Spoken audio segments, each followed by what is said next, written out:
So the world is once again on the brink with the rise of this new variant of COVID-19, Omicron, which was originated in South Africa and then has now spread to over a dozen countries around the world.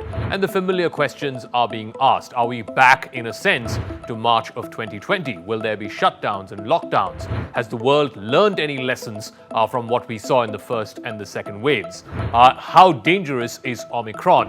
Is it milder than the previous variants like Delta, etc.?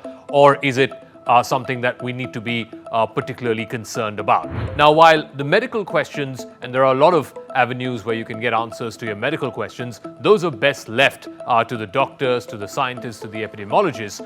What we're going to discuss in this week's episode of Decode is two things. Did vaccine inequality between the West and countries in Africa, like South Africa, did the vaccine inequality lead to the rise of a variant like Omicron? That's number one. And number two, have vaccines itself become an instrument of diplomacy between the rich countries and the not so rich ones?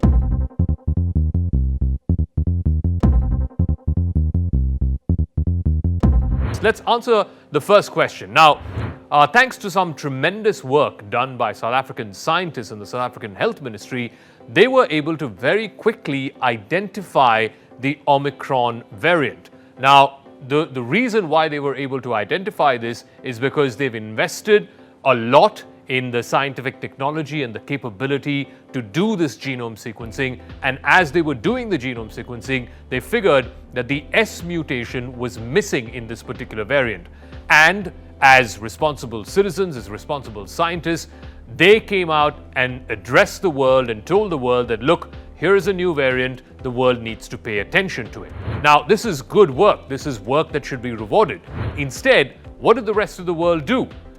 The Western countries, the WHO, there are at least now a dozen countries who've all come out and slapped travel bans on South Africa, Botswana, some of the other Southern African countries, saying that people from these countries should not be traveling to the rest of the world.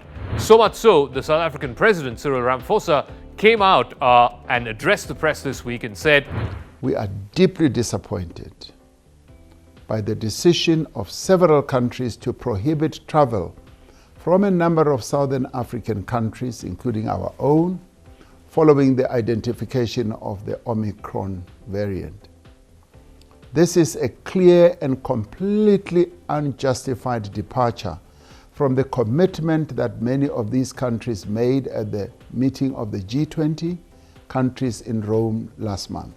So, yes, there is this concern that the rest of the world is simply punishing, ostracizing countries in the South, like South Africa, Botswana, and others, for the good work that the scientists in that country have done. And in fact, Cyril Ramaphosa has asked for an overturning of the ban that's been imposed by countries like Japan, Israel, etc.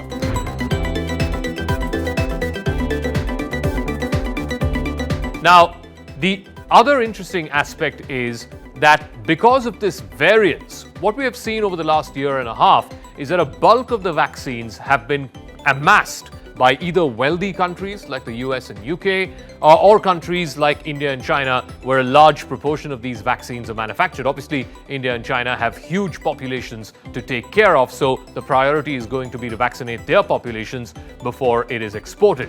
So the one thing that we've seen over the last year and a half is that either the rich countries or the countries where vaccines are manufactured have completely hoarded a large proportion of the vaccines that have been manufactured. So for example, in Africa, only a quarter of the population has received the first dose. In fact, in South Africa, we're given to understand that fully vaccinated adults, both the doses, is just about 10% or so.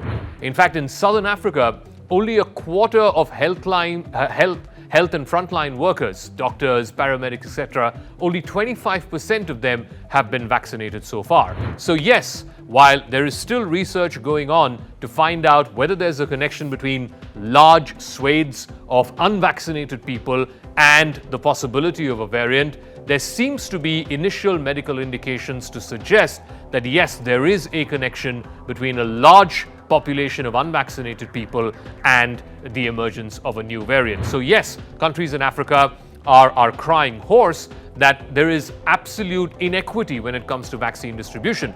Across the world, you wouldn't believe it, a year and a half after the outset of the coronavirus, there are still 3.5 billion people, that is half the world's population, that have not been vaccinated. And that's a sitting mass of people from where you could have newer and newer variants. So the priority for the world right now should be to try and vaccinate as many people as is possible. As the WHO says, no one is safe until everyone is safe. So that's the number one priority. Try and vaccinate as many people as possible, particularly in the poorer countries, particularly in Africa and Latin America, because without that, you cannot come back to a semblance of normalcy. In the US, in the UK, they're already giving booster shots or third shots, additional shots to people who've already been twice vaccinated. These could be immunocompromised people, these could be senior citizens. Again, there is an inequity there. Many scientists and doctors are saying that there's no point giving additional immunity or booster immunity to people who've already been vaccinated. You're better off trying to vaccinate unvaccinated people, because that's where the newer variants are going to come from. So once again, there is this both moral, ethical, and scientific dilemma that's been thrown up as to why should richer countries, just because they can afford it, why are they going ahead and giving booster shots to their populations at the same time when there are these large masses of unvaccinated people. Also, what is interesting is the vaccine companies, certainly Moderna and Pfizer, have already begun work on this. They are going to be looking at booster doses that specifically target the Omicron variant in this case, and of course future variants if any were to arise. So they're already looking at booster doses, obviously for populations in the West, that will specifically target Omicron variants. Now that involves pouring in a lot of money, that involves dedicating resources, and all of this money and resources are also being taken away from producing the generic vaccine, which is what the rest of the world has been waiting for, particularly the poorer countries have been waiting for. So again, even the big pharma companies, the big vaccine manufacturers, are having to divert their resources, divert their monies to finding booster shots for rich people in rich countries, as opposed to mass manufacturing more of the generic vaccines that the rest of the world so requires. So again, there seems to be an inequity. Both it's a moral question, it's an ethical question, as well as a question of science. Are we better off producing boosters for already vaccinated people, or are we better off producing more large-scale vaccines for the rest of the world? Now, the second part of the question, which is the question of diplomacy, is the vaccine itself becoming an instrument of diplomacy? Just look at the response of the two biggest economies, the two biggest countries in the world, China and the United States. After the discovery of the Omicron variant, Chinese President Xi Jinping had a speech this week where he came out and said that China is going to be exporting 1 billion doses. They're going to be donating 1 billion doses of the Chinese vaccines to Africa.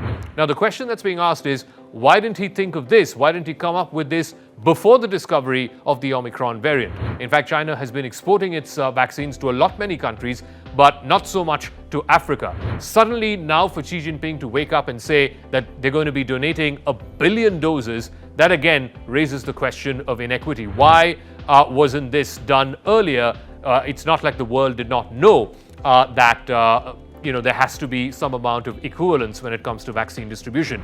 If you look at the COVAX program of the WHO, the rich countries had pledged about 1.5 billion doses for African countries and Latin American countries by the end of the year. They are nowhere close to meeting that target. They'd be lucky if they get to 500 million by the end of this year, by December 31st, but 1.5 billion was the pledge that was made under the COVAX program. Now, look at the United States and the response from Joe Biden. He immediately, spoke to the press after the discovery of the Omicron variant. One, tried to calm down tempers and say that, look, this is a variant of concern, not a variant of panic. And he's also trying extremely hard to ensure that the response from his administration is starkly different from the response of the previous Trump administration. Joe Biden is laying great emphasis on trying to show to the American people and to the rest of the world that the response this time around is not going to be, travel bans and shutdowns and restrictions on people's movements. They will instead focus on the science. They will instead focus on testing, tracing, tracking, and of course, isolation. Now, here's the interesting thing. When Trump was in power, towards the fag end of his presidency, when the first wave of coronavirus spread through the United States, he was very reluctant to shut down the economy. He was very, very apprehensive about all of these restrictions, travel bans and shutdowns and so on. At that time, it was the Democrats who, riled against him and said, why are you not shutting down? Are you not aware of this great big threat on American shores? And Trump was portrayed as anti-science, anti-vax, and so on and so forth. But now it's the Democrats who are in power, and Joe Biden is absolutely not keen on shutting down or on imposing any kind of travel restrictions, if for nothing else, at least to show that we have learned the lessons of last year. So we'll leave it at that in terms of the Omicron variant and this sort of inequity, as it were, between the richer countries and the poorer ones, which is not going to get bridged very soon. And we hope, once again, that the world does not respond in exactly the same fashion that we did, both in the first and second waves. Hopefully, we can respond in a smarter, better way to deal with this new variant.